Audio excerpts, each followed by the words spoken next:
Hello, Billy D's right here. What I often try to do is talk about pieces of equipment that will give you some versatility, hopefully with not a whole lot of expense and something that isn't complicated. The subject of this video will be quote-unquote affordable microphones, dare I say cheaper options that you may find online. I want to be clear, if you are very serious about getting into really pro audio, whether it be voiceovers for radio commercials or voiceovers for TV commercials, documentaries, etc., do your research. You really need to buy some good gear. I often use the Shure SM7B, and another option that I've been going to a lot lately is the Rode Procaster. There's also a number of condenser mics that I use as well, and I would buy these items from full dealers who offer support with everything that you have going on with these major investments. Now, with that being said, if you simply just want to improve the audio from what you're doing now, or there's other things you want to put your money into, quite frankly, the quote-unquote cheap market occasionally has a gem. There's a number of reasons for this. Let's say 5 or 10 years ago, it was very hard to find good audio video equipment in general that was quote-unquote cheap. That's not the case anymore. With the huge marketplace exploding with content creators out there, there's a big market for affordable gear. Even the major manufacturers have come out with models that are very affordable. And there's a lot of competition in that quote-unquote cheap market to produce stuff that people get a good feeling for and start to buy. So with that being said, the margin, let's say, between affordable and pro is getting smaller. And, obviously the real serious pro gear is always going to be better. But in the land of diminishing returns, sometimes a quote-unquote cheap option is not that bad. Recently, this microphone has really come to life with what people are talking about online. It is the FiFine K688. It comes in white, pink, and black. I have the white one.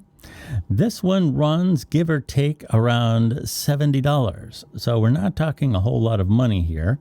As you examine the microphone, the knobs on the back actually don't feel horrible.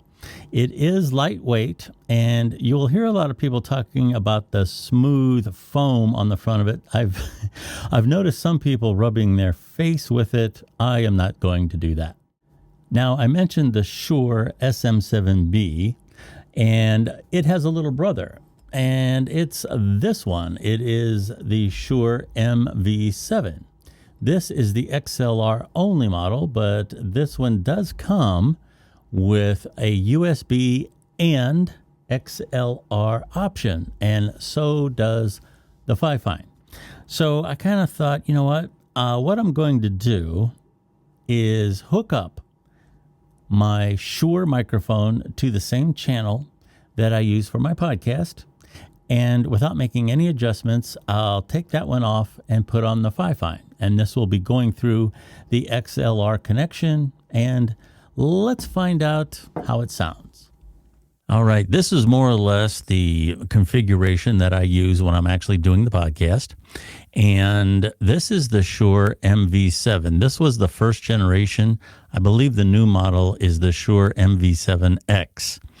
There's also a model that has both XLR and USB connectivity to it. This one is XLR only. And here again, this is typically the configuration that I use when I'm doing the live podcast. Okay, now here we are in the same setup. I'm in the same channel, roughly the same settings, and this is how it sounds in comparison with the Shure microphone, the MV7. The FiFine here, it seems to me like it's very close. It does seem just maybe in the upper mids, just a little brighter, and I'm not sure if it sounds quite as full as the Shure, but here again, for the amount of money that we're spending here, which is around $70, this is not bad at all. Now, granted, both of these microphones benefit from a soundboard, so to continue this just a little bit further, I'm going to go back to the other seat and use just the USB connection. All right, just a couple of technical notes here real quick. The FiFine microphone is now connected to a smartphone via a USB cable. There are two knobs on the back of the microphone. One controls the volume of the headset. The other controls the gain of the microphone. There is a jack for a headset on the back of the microphone. There is also a mute switch on the side. Now keep in mind, all of these controls only work when you are using a USB connection. When you're using an XLR connection, you're running the sound portion of the microphone directly into whatever you have it plugged into. Regarding the build quality, it's actually not too bad. It is very light, and it is kind of sensitive to being touched or anything like that. It does carry through on sound. The foam screen, as again I've said before, it is very popular for whatever reason. Now you have to keep in mind, this is a $70 microphone. It's going to have some limitations. Would I recommend this microphone? Well, it depends on what you're going to do with it. Here again, if you're doing a high-end professional voiceover job, probably not. However, most people don't do those kind of things. If you're doing a TikTok video and you just want a really cool microphone to be using instead of talking to your phone from across the room, this isn't a bad choice. If you are starting out podcasting or you're doing any of that type of thing, you're doing voiceovers for your instructional videos or anything like that, this microphone will work fine. FiFine, as a matter of fact. So just like anything else, $70. How much are you putting at risk? For audio gear, that's not a lot of money. If it was a $700 microphone, I'd be a lot more concerned about what I was expecting. For this amount of money, hey, it might get you by depending on what you want to do. I'm Billy Dees. Thank you very much for checking out the video. And as always, like and subscribe.